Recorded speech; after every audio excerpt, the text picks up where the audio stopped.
जय श्री हरि विष्णु। नमस्कार दोस्तों, आज आश्विन मास में कृष्ण पक्ष की एकादशी तिथि के दिन हम आपको एकादशी में सबसे बड़ी एकादशी कहे जाने वाली इंदिरा एकादशी व्रत की पूजा विधि और व्रत कथा सुनाने जा रहे हैं। दोस्तों, इस दिन जो भी विधि विधान से इस व्रत कथा को सुनता है और बताए गए अनुसार पूजा अर्चना करता है, उन्हें भगवान हरि विष्णु और माँ लक्ष्मी की विशेष कृपा प्राप्त होती है। दोस्तों, इस व्रत से जीवन में व्याप्त सभी प्रकार के मानसिक और शारीरिक कष्ट दूर हो जाते हैं। दोस्तों, ये एकादशी पितृपक्ष के दौरान आती है, इसलिए इसका महत्व कई गुना अधिक बढ़ जाता है। मान्यता है कि इंदिरा एकादशी का व्रत रखने से पितरों की आत्मा को शांति मिलती है और उन्हें स्वर्ग लोक की प्राप्ति होती है। साथ ही इस व्रत को रखने से सुख सौभाग्य में वृद्धि होती है। दोस्तों, आश्विन मास में कृष्णा पक्ष की एकादशी तिथि का यह इंदिरा एकादशी व्रत अपने आप में विशेष महत्व रखता है। तो हरि विष्णु का नाम लेते हुए शुरू करते हैं।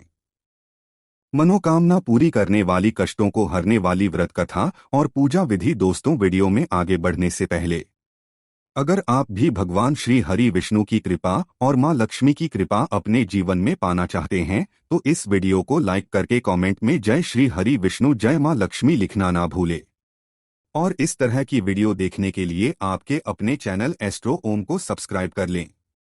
दोस्तों, हिंदू पंचांग के अनुसार इंदिरा एकादशी की शुरुआत 9 अक्टूबर सोमवार को दोपहर 12:36 पर होगी और 10 अक्टूबर मंगलवार को दिन में 3:08 पर समाप्त होगी।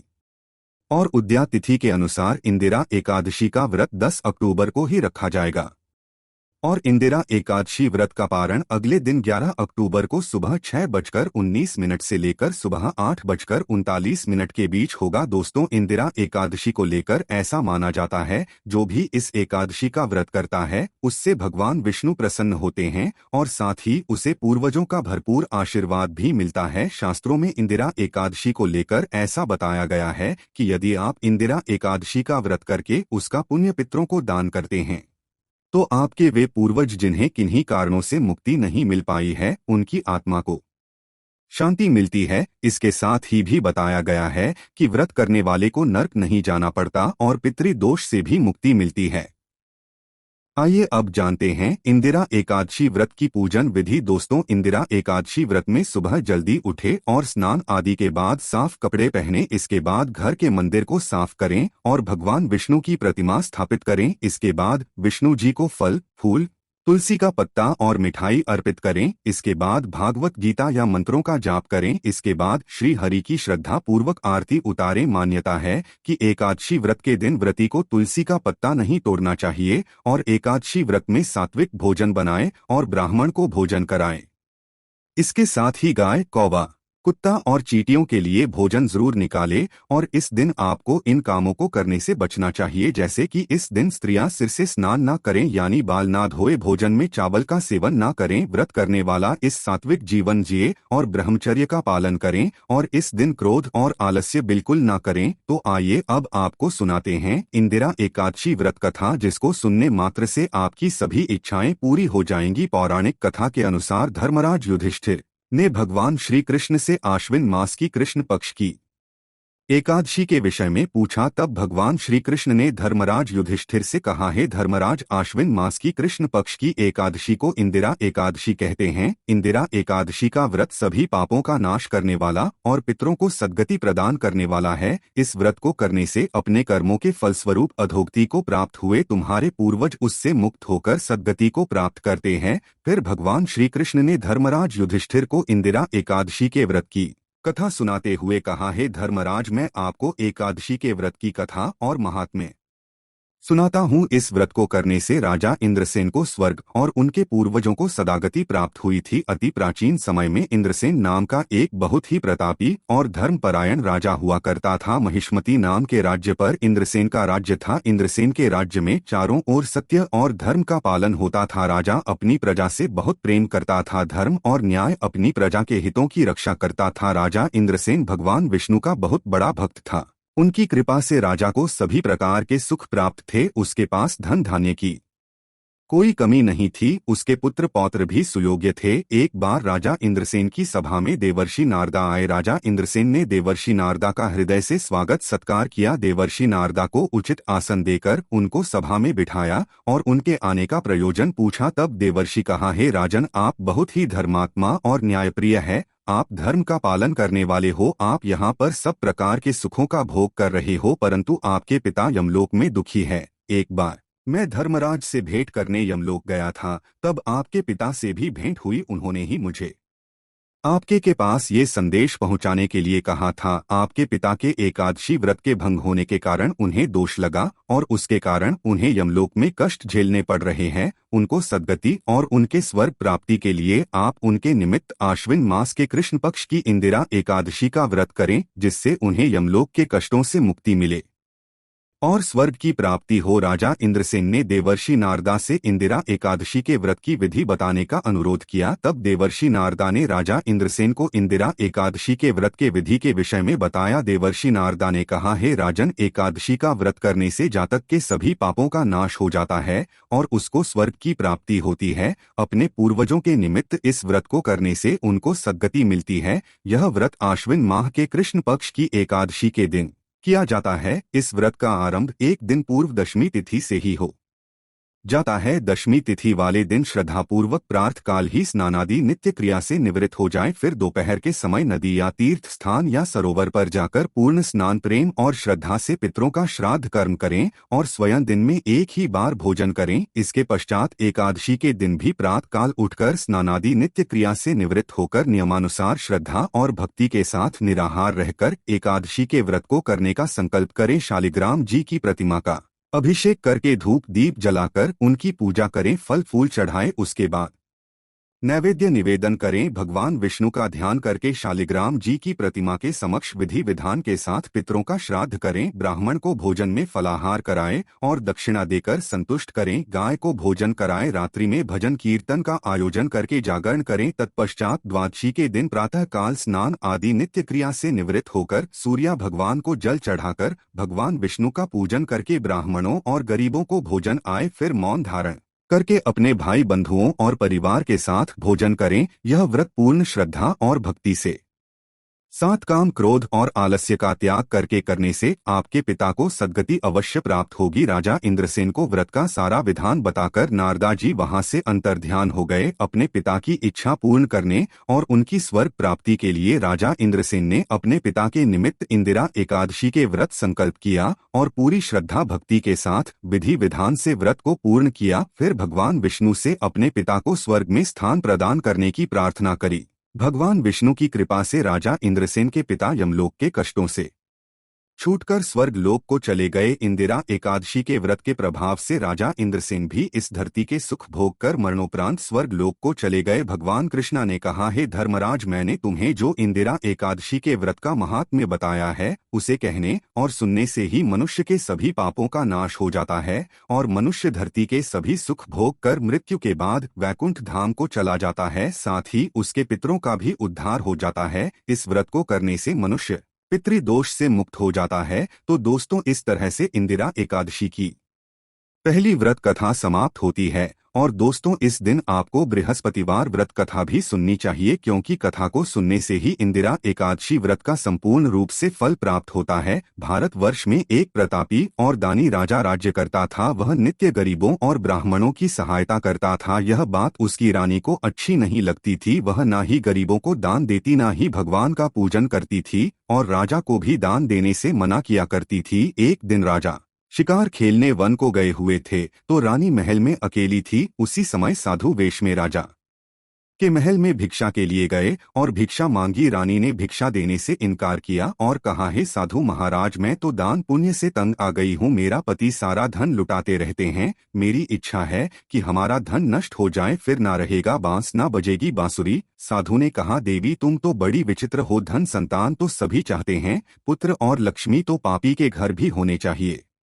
यदि तुम्हारे पास अधिक धन है तो भूखों को भोजन दो, प्यासों प्याऊ बनवाओ, मुसाफिरों के लिए धर्मशालाएं खुलवाओ, जो निर्धन अपनी कुंवारी कन्याओं का विवाह नहीं कर सकते उनका विवाह करा दो। ऐसे और कई काम है जिनके करने से तुम्हारा यश लोक परलोक में फैलेगा। परंतु रानी पर उपदेश का कोई प्रभाव ना पड़ा। वह बोली, महाराज आप मुझे कुछ ना समझाएं, मैं ऐसा धन नहीं चाहती जो हर जगह बांटती फिरूं। साधु ने उत्तर दिया, यदि तुम्हारी ऐसी इच्छा है तो तथास्तु, तुम ऐसा करना कि बृहस्पतिवार को घर लिपकर पीली मिट्टी से अपना सिर धोकर स्नान करना, चढ़ाकर कपड़े धोना। ऐसा करने से आपका सारा धन नष्ट हो जाएगा। इतना कहकर वह साधु महाराज वहां से आलोक हो गए। साधु के अनुसार कही बातों को पूरा करते हुए रानी को केवल 3 बृहस्पतिवार ही बीते थे कि उसकी समस्त धन संपत्ति नष्ट हो गई। भोजन के लिए राजा का परिवार तरसने लगा। तब एक दिन राजा ने रानी से बोला कि हे रानी, तुम यहीं रहो, मैं दूसरे देश को जाता हूँ, क्योंकि यहाँ पर सभी लोग मुझे जानते हैं, इसलिए मैं कोई छोटा कार्य नहीं कर सकता। ऐसा कह राजा प्रदेश चला गया। वहां वह जंगल से लकड़ी काट कर लाता और शहर में बेचता। इस तरह वह अपना जीवन व्यतीत करने लगा। इधर राजा के प्रदेश जाते ही रानी और दासी दुखी रहने लगी। एक बार जब रानी और दासी को 7 दिन तक बिना भोजन के रहना पड़ा तो रानी ने अपनी दासी से कहा, हे दासी, पास ही के नगर में मेरी बहन रहती है, वह बड़ी धनवान है, तो उसके पास जा और कुछ ले आ ताकि थोड़ी बहुत गुजर बसर हो जाए। दासी रानी की के पास गई। उस दिन गुरुवार था और रानी की बहन उस समय बृहस्पतिवार व्रत की कथा सुन रही थी। दासी ने रानी की बहन को अपनी रानी का संदेश दिया, लेकिन रानी की बड़ी बहन ने कोई उत्तर नहीं दिया। जब दासी को रानी की बहन से कोई उत्तर नहीं मिला तो वह बहुत दुखी हुई और उसे क्रोध भी आया। दासी ने वापस आकर रानी को सारी बात बता दी।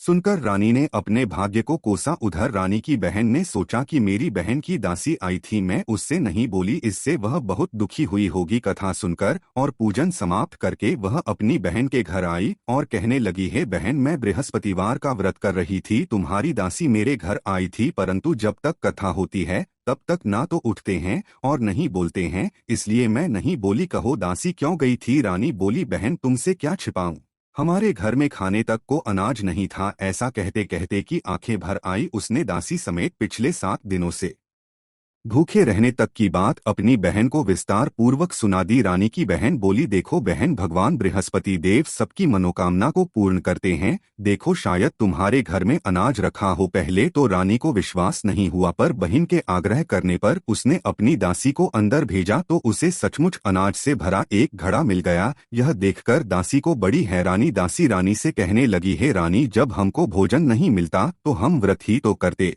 हैं, इसलिए क्यों न इनसे व्रत और कथा की विधि पूछ ली जाए ताकि हम भी व्रत कर सके। तब रानी ने अपनी बहन से बृहस्पतिवार व्रत के बारे में पूछा। उसकी बहन ने बताया, बृहस्पतिवार के व्रत में चने की दाल और मुनक्का से विष्णु भगवान का केले की जड़ में पूजन करें तथा दीपक जलाए, व्रत कथा सुने और पीला भोजन ही करें, इससे बृहस्पति देव होते हैं। व्रत और पूजन विधि बताकर रानी की बहन अपने घर को लौट गई। 7 दिन के बाद जब गुरुवार आया तो रानी और दासी ने व्रत रखा, घुड़साल में जाकर चना और गुड़ लेकर आई, फिर उससे केले की जड़ तथा विष्णु भगवान का पूजन किया। अब पीला भोजन कहाँ से आए, इस बात को लेकर दोनों बहुत दुखी थे, क्योंकि उन्हें व्रत रखा था, इसलिए बृहस्पति देव उनसे प्रसन्न थे। इसलिए वे एक साधारण व्यक्ति का रूप धारण कर 2 थालों में पीला भोजन दासी को दे गए। भोजन पाकर दासी प्रसन्न हुई और फिर रानी के साथ मिलकर भोजन ग्रहण किया। उसके बाद वे सभी गुरुवार को व्रत और पूजन करने लगी। बृहस्पति भगवान की कृपा से उनके पास फिर से धन संपत्ति आ गई, परंतु रानी फिर से पहले की तरह आलस्य करने लगी। तब दासी बोली, देखो रानी, तुम पहले भी इस प्रकार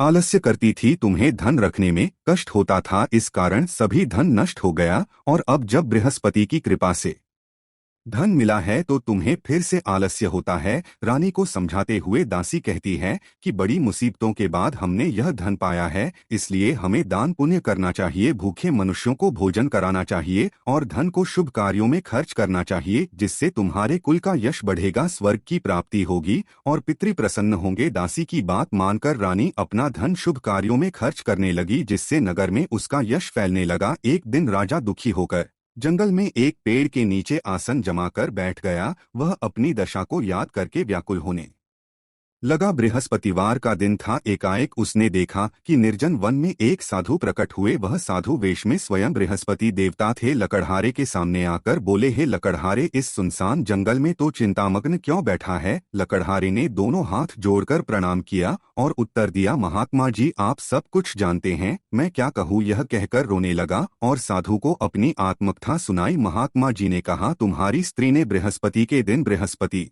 भगवान का निरादर किया है, जिसके कारण रुष्ट होकर उन्होंने तुम्हारी यह दशा कर दी। अब तुम चिंता को दूर करके मेरे कहने पर चलो तो तुम्हारे सब कष्ट दूर हो जाएंगे और भगवान पहले से भी अधिक संपत्ति देंगे। तुम बृहस्पति के दिन कथा किया करो, 2 पैसे के मुनक्का लाकर उसका प्रसाद बनाओ और शुद्ध जल से लोटे में शक्कर मिलाकर अमृत तैयार करो। कथा के पश्चात अपने सारे परिवार और सुनने वाले प्रेमियों में अमृत व प्रसाद बांटकर आप भी ग्रहण करो। ऐसा करने से भगवान तुम्हारी सब मनोकामनाएं पूरी करेंगे।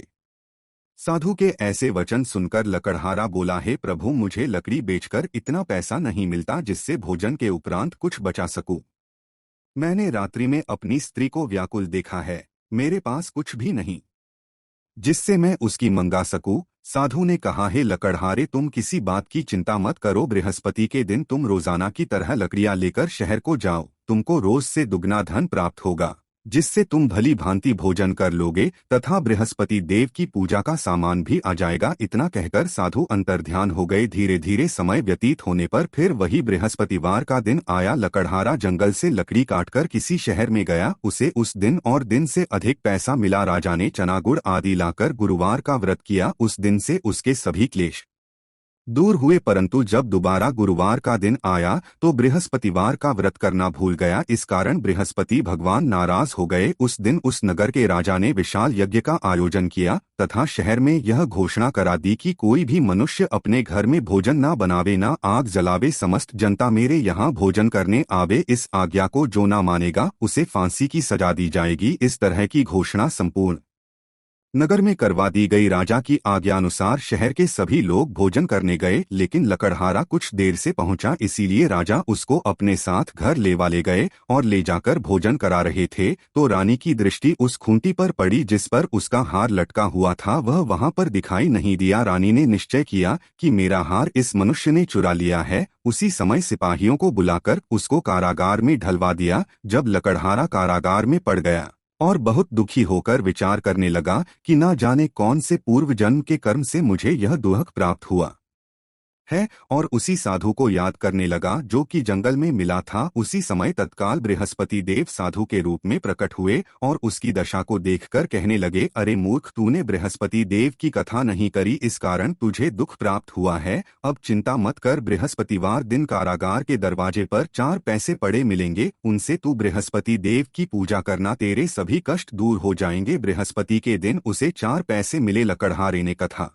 कही। उसी रात्रि को बृहस्पति देव ने उस नगर के राजा को स्वप्न में कहा, हे राजा, तुमने जिस आदमी को कारागार में बंद कर दिया है वह निर्दोष है, वह राजा है, उसे छोड़ देना। रानी का हार उसी खूंटी पर लटका है। अगर तू ऐसा नहीं करेगा तो मैं तेरे राज्य को न कर दूंगा। इस तरह रात्रि के स्वप्न को देखकर राजा प्रातः काल उठा और खूंटी पर हार देखकर लकड़हारे को बुलाकर क्षमा मांगी तथा लकड़हारे को योग्य सुंदर वस्त्र आभूषण देकर विदा कर दिया। बृहस्पति देव की आज्ञा अनुसार लकड़हारा अपने नगर को चल दिया। राजा जब अपने नगर के निकट पहुंचा तो उसे बड़ा आश्चर्य हुआ। नगर में पहले से अधिक बाग, तालाब, कुएं तथा बहुत सी धर्मशाला, मंदिर आदि बन गई है। राजा ने, यह किसका बाग और धर्मशाला है? तब नगर के सब लोग कहने लगे, यह सब रानी और बांधी के हैं। तो राजा को आश्चर्य हुआ और गुस्सा भी आया। जब रानी ने यह खबर सुनी कि राजा आ रहे हैं तो उन्होंने बांधी से कहा कि हे दासी, देख राजा हमको कितनी बुरी हालत में छोड़ गए थे, हमारी ऐसी हालत देखकर वह लौट ना जाए, इसीलिए तो दरवाजे पर खड़ी हो जा। आज्ञानुसार दासी दरवाजे पर खड़ी हो गई। राजा आए तो उन्हें अपने साथ ले आई। तब राजा ने क्रोध करके अपनी रानी से पूछा कि यह धन तुम्हें कैसे प्राप्त हुआ? तब उन्होंने कहा, हमें यह सब धन बृहस्पति देव के इस व्रत के प्रभाव से प्राप्त हुआ है। राजा ने निश्चय किया कि 7 रोज बाद तो सभी बृहस्पति देव का पूजन करते हैं, परंतु मैं प्रतिदिन दिन में 3 बार कहानी तथा रोज व्रत किया करूंगा। अब हर समय राजा के दुपट्टे में चने की दाल बंधी रहती तथा दिन में 3 बार कहानी कहता। एक रोज राजा ने विचार किया कि चलो अपनी बहन के यहाँ हो आवे। इस तरह निश्चय कर राजा घोड़े पर सवार हो अपनी बहन के यहाँ चलने लगा। मार्ग में उसने देखा कि कुछ आदमी एक मुर्दे को लिए जा रहे हैं। उन्हें रोककर राजा कहने लगा, अरे भाइयों, मेरी बृहस्पति देव की कथा सुन लो। वे बोले, लो, हमारा तो आदमी मर गया है, इसको अपनी कथा की पड़ी है। परंतु कुछ आदमी बोले, अच्छा कहो, हम तुम्हारी कथा भी सुनेंगे। राजा ने दाल निकाली और जब कथा आधी हुई थी कि मुर्दा हिलने लग गया, और जब कथा समाप्त हो गई तो राम राम करके मनुष्य उठकर खड़ा हो गया। आगे मार्ग में उसे एक किसान खेत में हल चलाता मिला। राजा ने उसे देख उससे बोले, अरे भैया, तुम मेरी बृहस्पतिवार की कथा सुन लो। किसान बोला, जब तक मैं तेरी कथा सुनूंगा तब तक 4 जोत लूंगा, जा अपनी कथा किसी और को सुनाना। इस तरह राजा आगे चलने लगा। राजा के हटते ही बैल पछाड़ खाकर गिर गए तथा किसान के पेट में बड़ी जोर का दर्द होने लगा। उस समय उसकी माँ रोटी लेकर आई। उसने जब यह देखा तो अपने पुत्र से सब हाल पूछा और बेटे ने सभी हाल कह दिया। तो बुढ़िया दौड़ी दौड़ी उस घुड़सवार के पास गई और उससे बोली, मैं तेरी कथा सुनूंगी, तू अपनी कथा मेरे खेत पर चलकर ही कहना। राजा ने बुढ़िया के खेत पर जाकर कथा कही, जिसके सुनते ही वह बैल उठ खड़े हुए तथा किसान के पेट का दर्द भी बंद हो गया। राजा अपनी बहन के घर पहुंचा। बहन ने भाई की खूब मेहमानी की। दूसरे रोज प्रातः काल राजा जगा तो वह देखने लगा कि सब लोग भोजन कर रहे हैं। राजा ने अपनी बहन से कहा, ऐसा कोई मनुष्य है जिसने भोजन नहीं किया हो, मेरे बृहस्पतिवार की सुन ले। बहन बोली, हे भैया, यह देश ऐसा ही है कि पहले यहाँ लोग भोजन करते हैं, बाद में अन्य काम करते हैं। अगर कोई पड़ोस में हो तो देखा हो। वह ऐसा कहकर देखने चली गई, परंतु उसे कोई ऐसा व्यक्ति नहीं मिला जिसने भोजन ना किया हो। आठ वह एक कुम्हार के घर गई जिसका लड़का बीमार था। उसे मालूम हुआ कि उनके यहाँ 3 रोज से किसी ने भोजन नहीं किया है। रानी ने अपने भाई की कथा सुनने के लिए कुम्हार से कहा। वह तैयार। राजा ने जाकर बृहस्पतिवार की कथा कही, जिसको सुनकर उसका लड़का ठीक हो गया। अब तो राजा की प्रशंसा होने लगी। एक रोज राजा ने अपनी बहन से कहा कि हे बहन, हम अपने घर को जाएंगे, तुम भी तैयार हो जाओ। राजा की बहन ने अपनी सास से कहा। सास ने कहा, हाँ चली जा, परंतु अपने लड़कों को मत ले जाना, क्योंकि तेरे भाई कि कोई औलाद नहीं है। बहन ने अपने भैया से कहा, हे भैया, मैं तो चलूंगी पर कोई बालक नहीं। राजा बोला, जब कोई बालक नहीं चलेगा तब तुम ही क्या करोगी। बड़े दुखी मन से राजा अपने नगर को लौट आया। राजा ने अपनी रानी से कहा, हम निर्वंशी हैं, हमारा मुंह देखने का धर्म नहीं है और कुछ भोजन आदि नहीं किया। रानी बोली, हे प्रभु, बृहस्पति देव ने हमें सब कुछ दिया है, वह हमें औलाद अवश्य देंगे। उसी रात को बृहस्पति देव ने राजा से स्वप्न में कहा, हे राजा, उठ, सभी सोच त्याग दे, तेरी रानी गर्भ। राजा की यह बात सुनकर बड़ी खुशी हुई। 9वें महीने में उसके गर्भ से एक सुंदर पुत्र पैदा हुआ। तब राजा बोला, हे रानी, स्त्री बिना भोजन के रह सकती है पर बिना कहे नहीं रह सकती। जब मेरी बहन आवे तुम उससे कुछ कहना मत। रानी ने सुनकर हाँ कर दिया। जब राजा की बहन ने यह शुभ समाचार सुना तो वह बहुत खुश हुई तथा बधाई लेकर अपने भाई के यहाँ आई। तभी रानी ने कहा, घोड़ा चढ़कर तो नहीं आई, गधा चढ़ी आई। राजा की बहन बोली, भाभी, मैं इस प्रकार ना कहती तो तुम्हें औलाद कैसे मिलती। बृहस्पति देव ऐसे ही हैं, जैसी जिसके मन में कामनाएं हैं सभी को पूर्ण करते हैं। जो सद्भावना पूर्वक बृहस्पतिवार का व्रत करता है एवं कथा पढ़ता है अथवा सुनता है, दूसरों को सुनाता है, बृहस्पति देव उसकी सभी मनोकामना पूर्ण करते हैं। भगवान बृहस्पति देव उसकी सदैव रक्षा करते हैं। संसार में जो मनुष्य सद्भावना से भगवान जी का पूजन व्रत सच्चे हृदय से करते हैं तो उनकी सभी कामनाएं पूर्ण करते हैं। जैसी सच्ची भावना से रानी और राजा ने उनकी कथा का गुणगान किया तो उनकी सभी इच्छाएं बृहस्पति देव जी ने पूर्ण की थी। इसलिए पूर्ण कथा सुनने के बाद प्रसाद लेकर जाना चाहिए। हृदय से उसका मनन करते हुए जयकारा बोलना चाहिए। बोलो बृहस्पति देव की जय, भगवान विष्णु की जय। तीसरी कथा। प्राचीन काल में एक ब्राह्मण रहता था। वह बहुत निर्धन था।